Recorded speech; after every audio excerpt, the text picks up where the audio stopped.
me candy.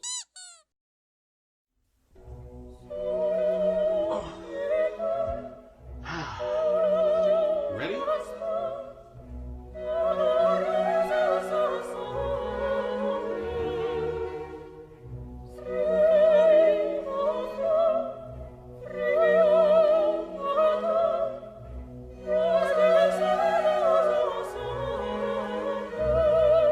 Hello, Mary Lou, Prom Night 2.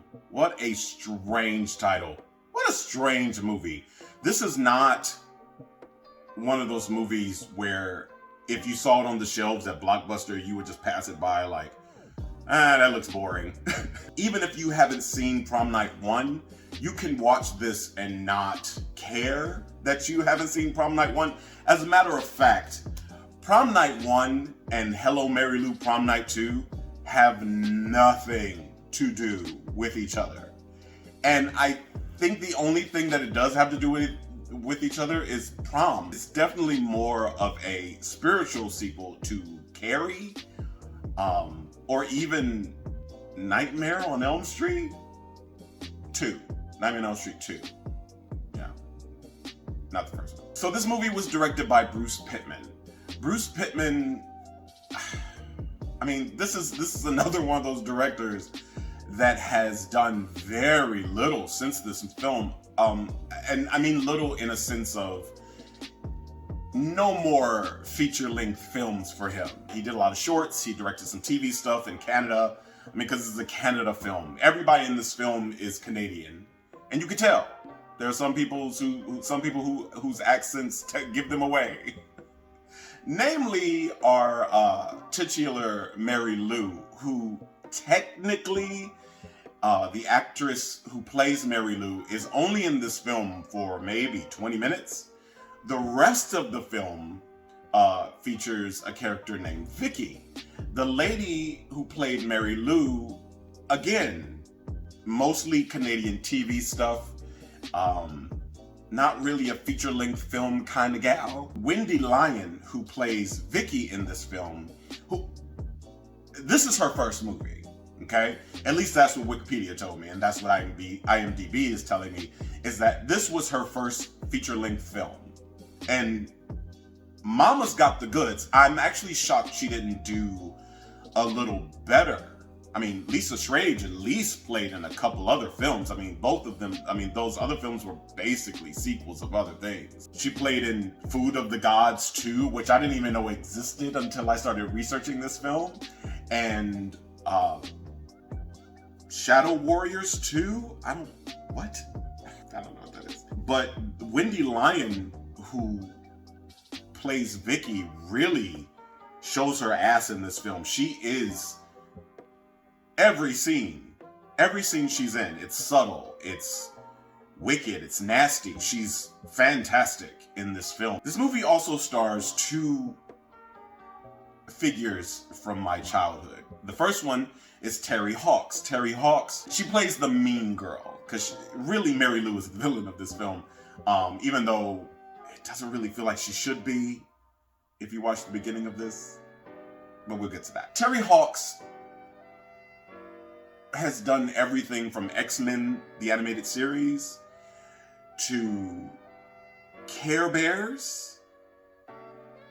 She's Sailor Moon. If you listen to her voice, she is the Dick production of Deke, however you say that. She's the Deke production of Sailor Moon. In other words, she does the American voice acting for Sailor Moon, and she's Sailor Moon.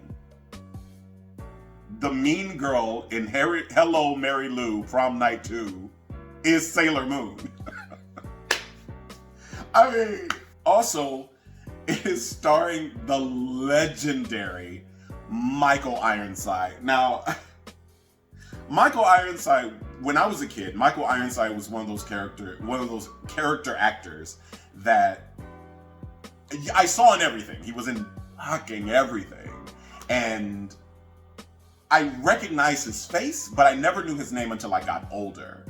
I mean, Michael Ironside is basically my entire childhood. He played in Scanners, one of my favorite movies. He played in Scanners, Total Recall, Top Gun. I mean, he's my entire childhood. And seeing him in this film, I forgot he was in it. Seeing him in this film on rewatch, I was blown away. I forgot how hammy he can be.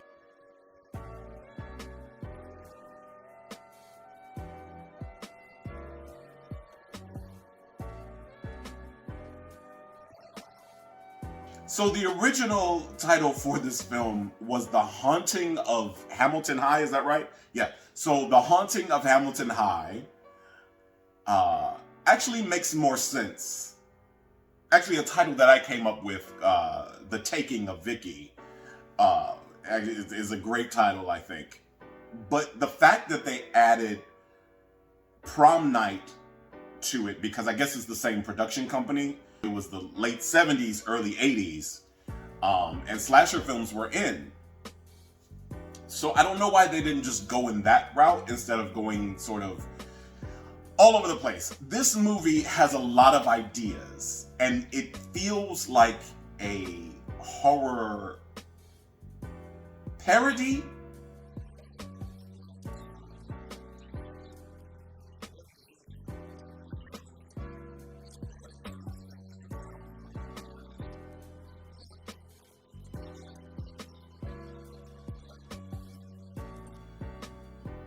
But it's not really a parody. It's not a comedy. It's not a horror comedy in the same sense of Drag Me to Hell or Evil Dead. It doesn't really know what it wants to be. It actually has some really intense and creepy moments. And it takes itself very seriously. When you're watching it and you're thinking about the script, it does read as a horror comedy. But some moments in it. So again, this movie is more of a spiritual sequel to Carrie or even Blue Velvet. I mean, it's got ideas. It's got ideas. It's got things that it wants to tell you about, and it might be too many. It has elements of again Carrie and Blue Velvet, but it also has elements of The Exorcist and Nightmare on Elm Street 2, and I mean, and there's a list. There's a Hellraiser a little bit. Like it's got things. There are characters in this film where they expect you to care, and it's hard to care.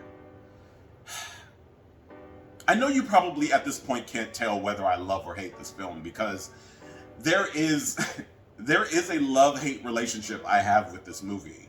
I love it because it's so unique and it's so original and it's so different.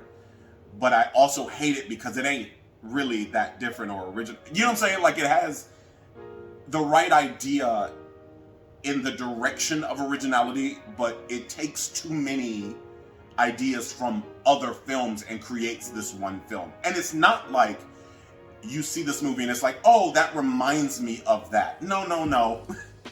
It's, oh, you took that from this. You know what I mean? And then on top of it, it puts these characters in it, these sort of periphery characters that you want to care about, but you can't really. It doesn't give you time to. One character in particular is a friend, I don't remember her name, one friend of Vicky's at the beginning of this, where she's sort of artsy. She has the big goofy hair and she wears the big harem pants, and she's artsy and cool and, you know, edgy or whatever, but she's kind of depressed from get-go.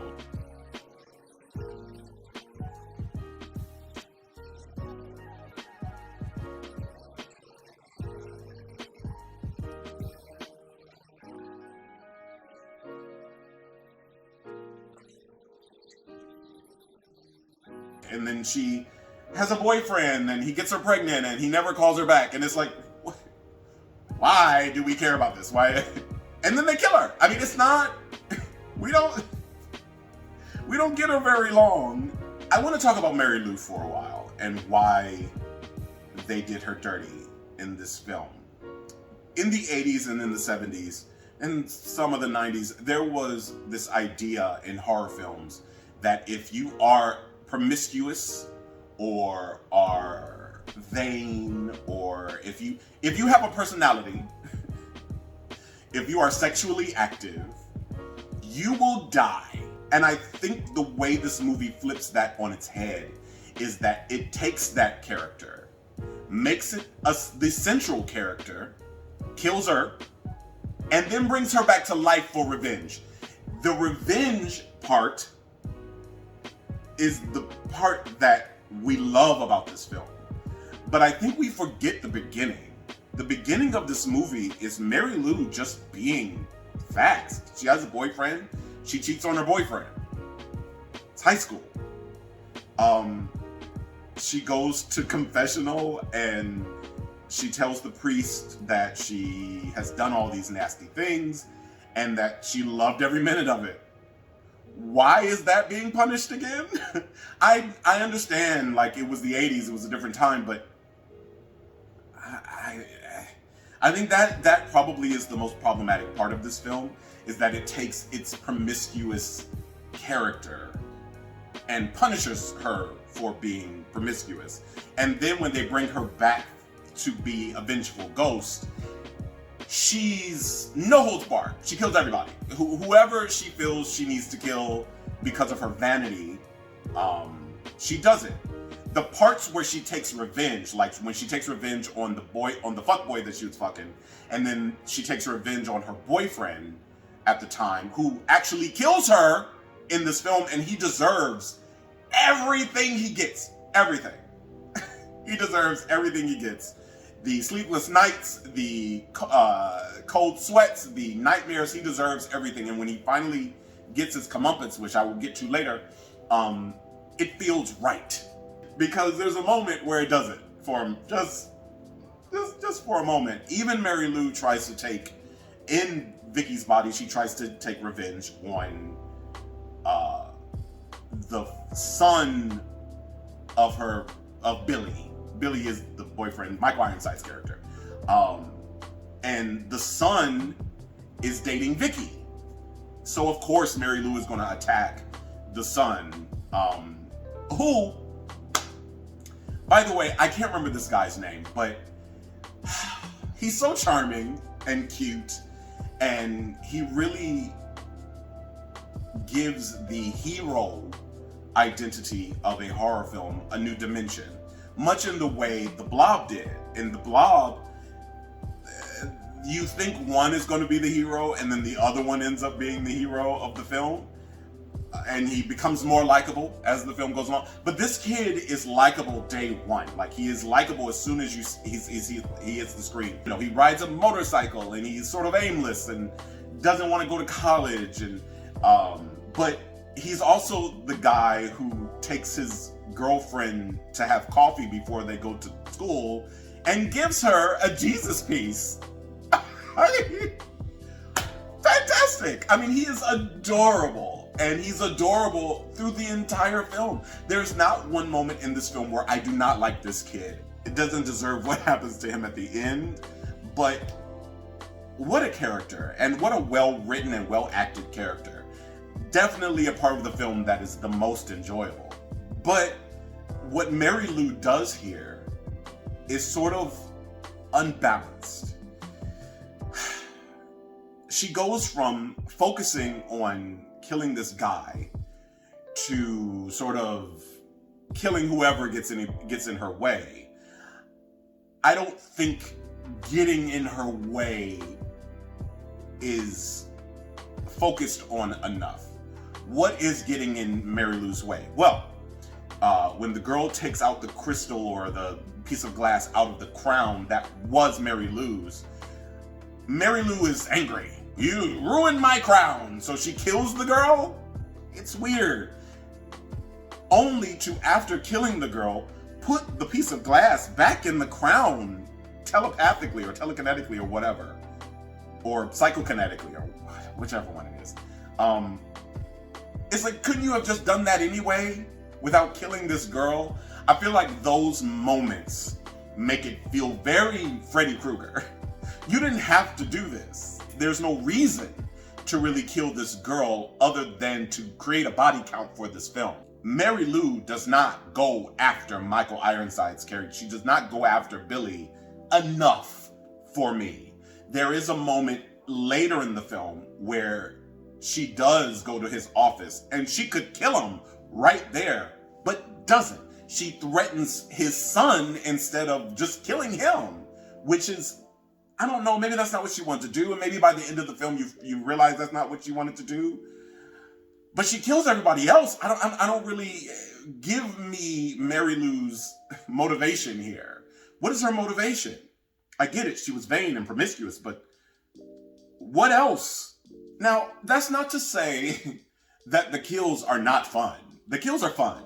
They're inventive, they're different, and then there's some a little bit of incest going on. Not a lot, but it sort of disrupts this sort of Christian household, which, to be fair, the hyper-Christian mother and father make it sort of, well, the hyper-Christian mother and the spineless father make the horror in this film for Vicky. I think that is more horror for Vicky, especially if you watch a movie now. That would be the horror in the film. It will be the overly religious mother is probably a part of a cult and is probably a witch. You know, it would be that. It's hard to say that this movie is necessarily good. It has great acting in it. It has great kills, but there's only one kill where the unbalance of the movie really shows. Vicky / Mary Lou, and I'll get to that in a minute, but Vicky / Mary Lou, she's sort of she's not really in her face, she's not really paying her attention, and this girl gets in Vicky Mary Lou's face about the way she's acting and how why you're so different and what's going on with you, and she turns off her music and she's rude and obnoxious, and it's a lot. But this character is rude and obnoxious at the beginning of this film. She's not a nice girl.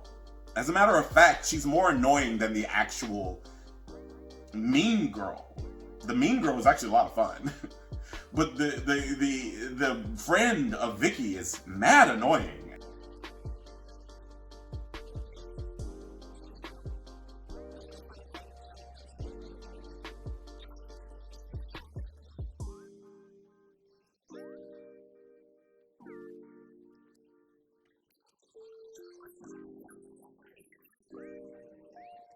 She pushes Mary Lou to this.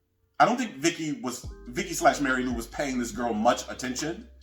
She would be like, okay, get out of my face, whatever. She was rude, but she wasn't like, I'm gonna kill you if you do this thing. You know what I mean? Like, she was really not in her face about it at all until this girl was in the locker room with, and this scene is iconic. And it's iconic for the kill. But I feel like if we watch the whole scene, we will realize how annoying this girl is, one. Two, why? Why is this happening? This should not be happening. So anyway, the girl gets in her face, whatever, and then sort of walks off. No one says swell anymore. Okay? Goes in the shower. Vicky / Mary Lou comes in the shower and starts trying to make out with her, right? She's like, oh, I'm sorry, and whatever, and then they sort of make up or whatever. And then she starts kissing on her. And it's aggressive, don't get me wrong. It's rapey. The reaction this girl has to it is a little over the top. I mean, she goes out, she's in tears, and she's, like, she didn't touch her really, she just sort of had her arms and trying to kiss her. And that was basically it, and it could have been looked at as playful, especially when you've been friends for so long. Things like that can be looked at as playful, and the way it's shot, the way it's delivered, feels more playful. She does not know that Mary Lou is inside Vicky's body. She doesn't know, so it's not like she's running from a ghost or she's running from a demonic spirit or anything evil. The girl didn't bite her. She just tried to kiss her a little bit. And sure, that would annoy me. And sure, we would have to talk. And sure, I would walk out of the shower like, girl, what you doing? You know, but this reaction, let me out, help me, she's trying to kiss me. It doesn't really fit the circumstance. And when I say overreact, I don't mean like just, yelling and screaming bloody murder. This girl hides in a locker. Like, maybe she feels the dread, I don't know, but she hides in a locker and screams, Vicky, leave me alone! It's over the top. I don't know. It just all feels over the top. The whole reaction just feels crazy to me. So, with said reaction, Vicky / Mary Lou finds this girl in the locker, does not open it as you would suspect, while she's walking slowly, very Michael Myers, walking slowly around this locker room, messing with this girl, basically. Not really saying anything or doing anything. She's walking around, she's singing Tutti Frutti really slow and ominous, which actually, if you sing Tutti Frutti really slowly and ominously, it is kind of creepy. She walks in front of the locker that this girl is in, and wop, bop, baloo, bop, wop, bam, booms her, and the locker crushes her inside it. Now, the physics and the special effects is kind of wonky because the lockers are kind of wobbly, and you can tell it's a facade, right? You can tell it's a facade being crushed together, but it's the idea of what happens to this girl that makes this kill so iconic. It is such a good kill, and it's a kill that you would not expect from a movie called Hello, Mary Lou, Prom Night 2. This movie is batshit. Oh boy, does it get even more batshit towards the end of it. Now, speaking of kills, this town really takes the kills lightly. Somebody dies, they did one funeral. 1, 2, 3, 4, 5 people died, and they only did one funeral. That means they only cared about this one girl, because the other girl dies in the locker, and it seems like no one even figured that out. Like, nobody saw this dead body in the locker. The guy that gets killed on the computer. It's like, the priest who was the fuckboy gets killed, and nobody really blinks. Nobody really bats an eye for these kills, and I'm just trying to figure out what's going on in this town. It's very Stephen King, where people die and it's just sort of like, eh. But there is one thing in this film that steals the show, and that is that demonic rocking horse. If I could get somebody to recreate that as a tattoo or as a picture, please leave a message or leave a comment, and I'll get back to you, because I really want that as a tattoo. That demonic rocking horse is badass. I think we would be considering it a horror classic, really, if it wasn't called Prom Night 2, in the same vein of Halloween 3.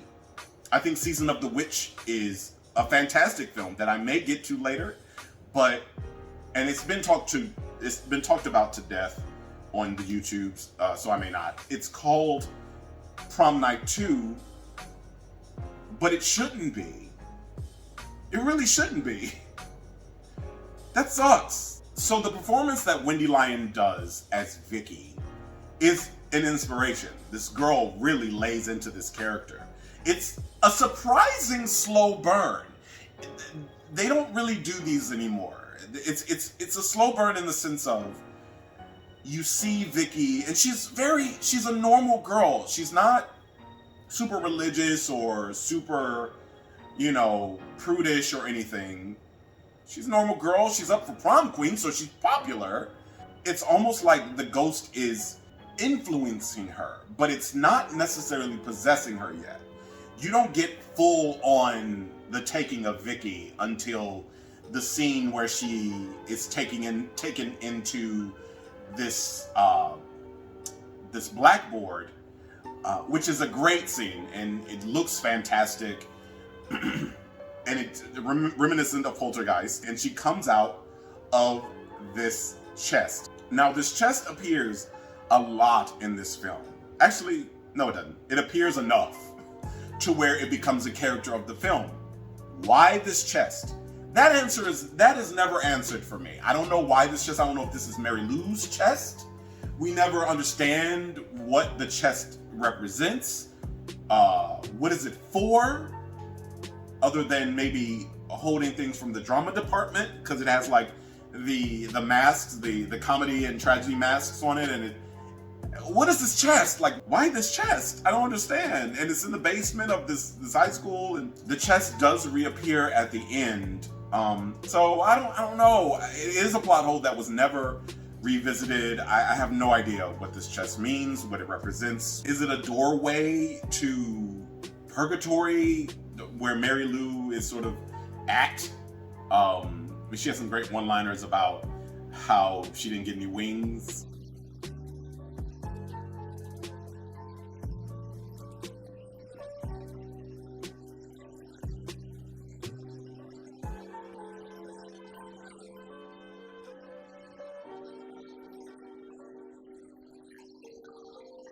I still don't understand what the chest is for.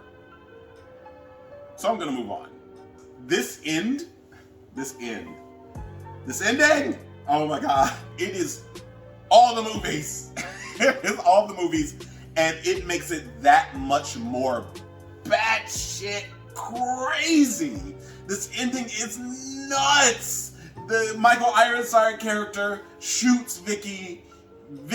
Mary Lou comes bursting out of Vicky's chest and and kills everybody in the prom like Gary, and then chases the boyfriend who she could have killed instantly, but she chases the boyfriend. The Michael Ironside character shows up, he kisses Mary Lou. It's nuts! I love it. I love the insanity of it. Then, of course, there's a stinger at the end, which I won't spoil, but they made 2 more of these. This was the age of excess, so they made sequels to movies that made no money. I think only Prom Night 3 is a direct sequel to this one, to Prom Night 2. But I feel like Prom Night 4 is more of a sequel to the first. I don't know. I need to watch it. This movie received mixed reviews at best. I mean, and that's being generous. Back then, they said all kind of shit about your movie. Now it's more, this was terrible, and then they move on. This movie probably got a bad write-up because it was called Prom Night. And it kind of deserves its mixed reviews, but I feel like it should have mixed to good reviews. Because without that Prom Night title, I feel like this movie deserves more than it gets. I give Hello Mary Lou Prom Night 2 a B-. Yep, I gave it a B-. Listen, I don't hate this film. I feel like if you're a horror head, then this is a movie you need to see. Absolutely. So that's it for this week's episode of Monday Movie Night. I'm your host, Damian Nova. Please remember to subscribe, like, comment, share, and hit that bell for all the notifications. The dog is losing her mind. Yay, candy!